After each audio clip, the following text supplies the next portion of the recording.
everyone, my name is Steph, this is Kidlit Joy and welcome back to my channel. Today I'm here to review Wolf Girl 13 New Friends by Anh Doh. This is the most recent release in the Wolf Girl serial series that is written for middle grade readers. I have reviewed a number of books in this series, so thank you again to Alan and Unwin the publisher for sending me the review copy. This is the story of Gwen, who has lost her family in the midst of a government regime change, and this regime is not very pleasant to the local populace. They basically take over villages and put the people to work. At the very start of this series, Gwen lost contact with her family, but she also discovered a wolf pup called Sunrise who has some magical abilities, and together they've also collected a pack of dogs who they all travel together, hence the title Wolf Girl. This far into the series, it's kind of difficult to go into all the little nitty-gritties of everything that has happened in previous books, but at the very end of the previous book, Gwen and her pack were escaping a prison on a cliffside and were falling into the ocean. At the very start of this book, we pick up in exactly the same spot, except this time we're in the perspective of two siblings who are watching these figures fall into the ocean,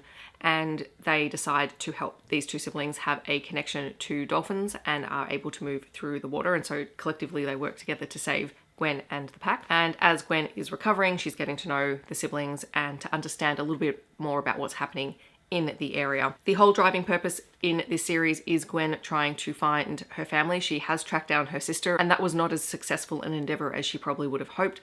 In this book, we do get a bit more of a reveal and a reconnection to at least one of her parents, which is great because it was kind of like 12, 13 books in, you want to see some movement on that plot line. In terms of it being appropriate for the age group, it's a really appropriate middle fiction chapter book, especially for early middle fiction readers. You have decent sized text. You also have a lot of illustrations as you move through the book, so you get a really good sense of the visuals and what is actually happening. It's very fast paced, it's very engaging, and all of the books do sort of end on these cliffhanger endings that then tie in directly to the next book. So it does help for that connectivity. You're not losing time or having to recap anything because you're literally picking up where you left off from the previous book. I think Anh Doh is doing a lot of really good work in terms of having books and serials with an actual storyline and plotline that's not purely based in humor. There is humor in here, but there's also a lot of high stakes, which again makes it really engaging to read and also to continue reading the series because you want to know what's happening. So thank you again to the publisher for the review copy. I will leave links to where you can find out more information about the author and the book down below. If you want to let me know that you're here but you don't want to leave a comment, feel free to leave a wolf emoji. Otherwise, I hope that wherever you are in the world, you're staying safe and healthy, and I will see you in my next video. Thanks so much for watching. Bye everyone.